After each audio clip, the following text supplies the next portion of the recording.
우리가 죄 짓는 것은 우리의 책임일까요? 아니면 그렇게 죄 짓게 만드신 하나님의 책임일까요? 하나님께서 사람들을 만드실 때 죄 짓지 않도록 만드셨더라면 사람들은 그 어떠한 죄도 짓지 못하였을 것입니다. 사람들이 예수 믿지 아니하는 것은 그 사람의 책임입니까? 아니면 그렇게 만드신 하나님의 책임입니까? 오늘 성경 본문을 보게 되면 하나님께서 그렇게 만드셨다고 기록을 합니다. 이렇게 많은 표적을 저희 앞에서 행하셨으나 저를 믿지 아니하니 이는 선지자 이사야의 말씀을 이루려 하심이라. 가로되 주여 우리에게 들은 바를 누가 믿었으며 주의 팔이 네게 나타났나이까 하였더라. 저희가 능히 믿지 못한 것은 이 까닭이니 곧 이사야가 다시 일렀으되 저의 눈을 멀게 하시고 저의 마음을 완고하게 하셨으니 이는 저희로 하여금 눈으로 보고 마음으로 깨닫고 돌이켜 내게 고침을 받지 못하게 하려 함이니라 하였습니다라 했습니다. 예수님께서 놀라운 많은 기적들을 사람들 앞에서 행하셨으나 사람들이 예수를 믿지 아니하였다는 것입니다. 그 까닭이 무엇이냐면 구약의 이사야서에 기록된 것과 같다는 것입니다. 하나님께서 그들의 눈을 멀게 하셔서 그들이 보아도 보지 못하게 하셨다는 것입니다. 하나님께서 그들의 마음을 완고하게 돌같이 단단하게 만드셔서 그들이 깨닫고 돌이키지 못하게 하셨다는 것입니다. 그들이 아무리 보아도 아무리 들어도 예수 믿지 못하게 된 까닭은 하나님께서 그들의 마음을 완고하게 만드셨다는 것입니다. 오늘 제 설교 제목은 저의 마음을 완고하게 하셨으니입니다. 하나님께서 그렇게 사람들의 마음을 완고하게 아주 시멘트 바닥처럼 단단하게 만드셔서 아무리 말씀의 씨앗이 떨어져도 튕겨나갈 뿐입니다. 아무리 예수님이 그들이 보는 앞에서 놀라운 기적들을 행하며 또 죽은 사람을 다시 살리기까지 하셔도 그들이 믿지 아니하는 것은 하나님께서 그들을 그렇게 만드셨다는 것입니다.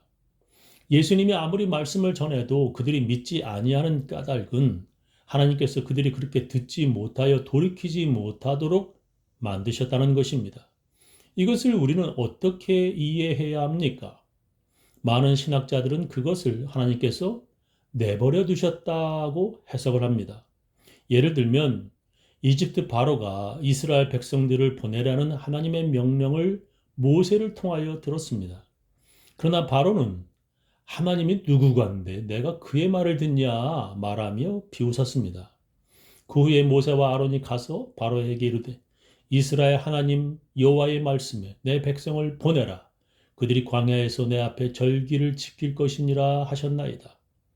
바로가 가로되 여호와가 누구건데 내가 그 말을 듣고 이스라엘을 보내겠느냐? 나는 여호와를 알지 못하니 이스라엘도 보내지 아니하리라 했습니다. 바로는 모세의 말을 듣고 여호와가 누구간데 내가 그 말을 듣냐 하며 거절하였다는 것입니다. 수많은 교만한 사람들이 하나님께서 보내신 주의 종의 말을 듣고 이렇게들 비웃었습니다. 교만한 사람들은 그때나 지금도 하나님께서 보내신 주의 종들을 보면서 그렇게 비웃습니다. 그들이 보기에 선지자가 입은 옷은 지저분하고 냄새나고 학식도 짧은데 내가 너의 말을 왜 들어야 하냐는 것입니다. 그러다가 하나님께서 보내신 여러 가지 재앙을 맞이하면서 바로는 이스라엘 백성들을 내보내겠다고 말합니다. 그러나 그는 또 자기가 맞은 재앙을 통한 아픈 상처들을 기억하지 못하고 거절합니다. 그러한 그의 완고함을 성경은 이렇게 기록합니다. 여호와께서 모세에게 이르시되 네가 애굽으로 돌아가거든 내가 네 손에 준 이적을 바로 앞에서 다 행하라. 그러나 내가 그의 마음을 강팍해 한즉 그가 백성을 놓지 아니하리니라고 하십니다. 하나님께서 그의 마음을 강팍해 하셨다. 영어로 딱딱하게 만드셨다는 것입니다. 깨닫고 돌이키지 못하게 하나님께서 그의 마음을 단단하게 만드셨다고 성경은 기록합니다. 하나님께서 그의 마음을 강팍해 고집세게 한즉 그와 백성을 놓지 아니할 것이라고 성경은 기록합니다. 하나님이 바로의 마음을 돌이키지 못하게 만드셨다는 것입니다. 그러나 출애굽기를 읽어가면서 우리는 하나님께서 그의 마음을 그렇게 돌이키지 못하게 만드신 것보다는 바로가 그렇게 교만한 생각으로 거절함을 볼 수 있습니다. 그가 스스로 그렇게 거부하였다는 것입니다.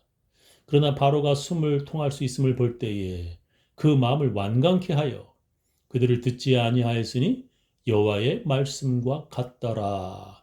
하나님께서 모세에게 미리 말씀하신 것처럼 그가 그의 마음을 스스로 완강케 단단하게 만들었다는 것입니다.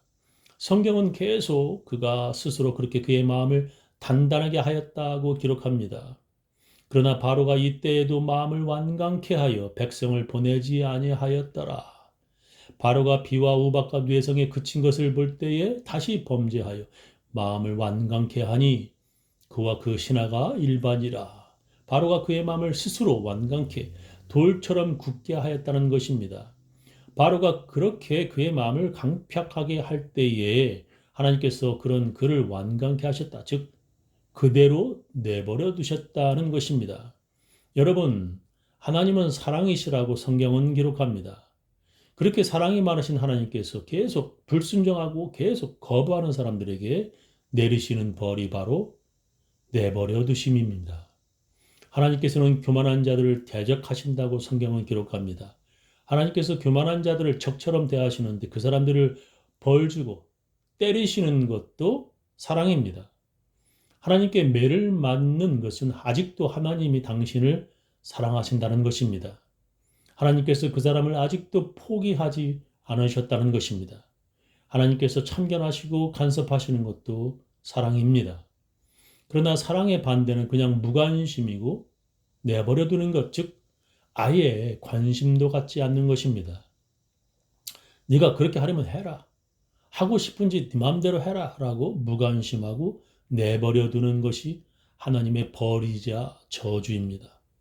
2차 세계대전 때 수많은 유대인들이 독일 나치에 의해 가스실에서 죽어가면서 하나님은 도대체 뭐 하시냐고, 하나님은 계시기라도 하냐고 그들은 물었습니다. 일본이 조선 여자들을 끌고 가서 일본 군인들을 위한 성노예로 삼을 때에 하나님은 왜 침묵하시냐고 사람들은 불평하였습니다. 그러나 하나님께서 그들을 그대로 내버려 두시는 그 전쟁 후에 오는 말할 수 없는 창피함과 부끄러움을 당하게 하시려는 것입니다. 그 나라가 그리고 그 후손들이 변명조차 부끄러운 망신을 당하게 하시려고 하나님께서 그들을 그대로 내버려 두시는 것입니다. 그들이 일찍 그 악한 길에서 돌이키고 그 악행을 멈추었다면 지금의 망신은 미미했을 것입니다. 그러나 하나님께서 내버려 두심으로 그들은 너무나 부끄러운 과거의 역사를 가지게 되었습니다. 하나님께서 참견하실 때 일찍 돌이켜야 하고 하나님께서 간섭하실 때 스스로 반성해야 부끄러운 과거를 가지지 않는 것입니다. 수많은 유대인들이 하나님의 아들인 예수님을 믿지 않고 돌을 던지려고까지 하였습니다. 그들이 예수를 발가벗겨 십자가에 못 박아 죽일 때 하나님께서는 그들을 내버려 두셨습니다. 그런 짓을 한 유대인들은 수천 년 동안 손가락질을 받고 욕을 먹는 것입니다. 하나님께서 그대로 내버려 두시는다는 것은 그렇게 무서운 형벌입니다. 로마서에 보면 그들의 마음에 하나님 두기를 싫어하며 하나님께서 저희를 그 상실한 마음대로 내버려 두셨다고 로마서 1장 28절에 기록합니다. 이와 같이 남자들도 순리대로 여인 쓰기를 버리고 서로 향하여 음욕이 불릴 듯하며 남자가 남자로 더불어 부끄러운 일을 행하여 저희의 그릇 때문에 상당한 보응을 그 자신에 받았느니라. 또한 저희가 마음에 하나님 두기를 싫어하며 하나님께서 저희를 그 상실한 마음대로 내버려 두사 합당치 못한 일을 하게 하셨으니라고 말합니다. 유대인들이 누굽니까? 어찌 보면 그들이 진정한 하나님의 백성들 아닙니까? 하나님께서 수많은 민족들 중에 자기들을 하나님의 백성으로 선택하셨다고 유대인들은 스스로 자랑스러워합니다.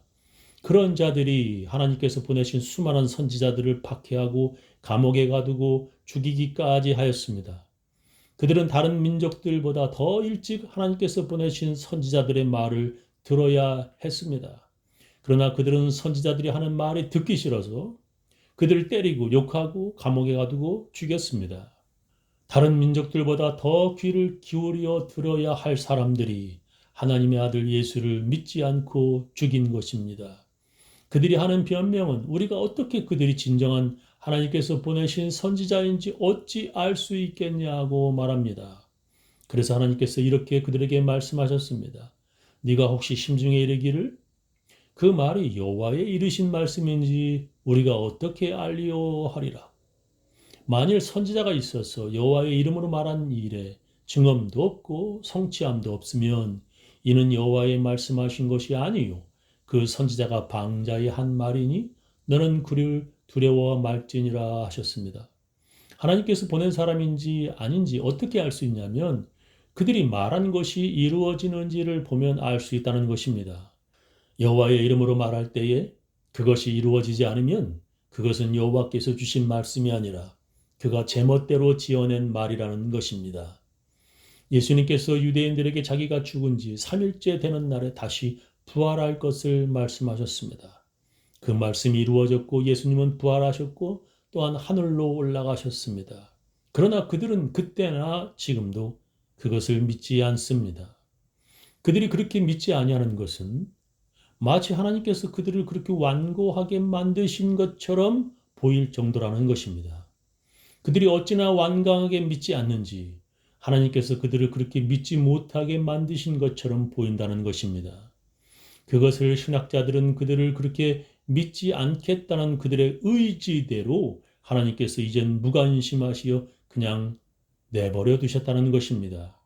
지금도 주일을 맞이하여 하나님께 예배드리면 하나님께서 복을 주시겠다고 약속하신 것을 믿지 않는 사람들이 참으로 많습니다. 내게 토단을 쌓고 그 위에 너의 양과 소로 너의 번제와 화목제를 드리라. 내가 물은 내 이름을 기념하게 하는 곳에서 내게 강림하여 복을 주리라 하나님께서 말씀하셨습니다. 하나님의 약속을 믿지 않는 자들을 하나님께서는 내버려 두십니다. 하나님께서는 11조하는 사람들에게 복을 쌓을 곳이 없도록 부어주시겠다고 말씀하셨습니다. 그러나 믿지 않는 사람들이 그때나 지금이나 참으로 많습니다. 마음이 단단한 그들은 자기가 하나님께서 주시는 복받지 못하였음을 깨닫지 못합니다. 그들이 그렇게 깨닫지 못하는 이유는 하나님께서 저의 마음을 완고하게 즉 내버려 두시기 때문입니다. 저는 우리 교인들 모두 하나님의 참견하심을 즐거워하시는 분들 다 되시기를 예수님의 이름으로 축원합니다.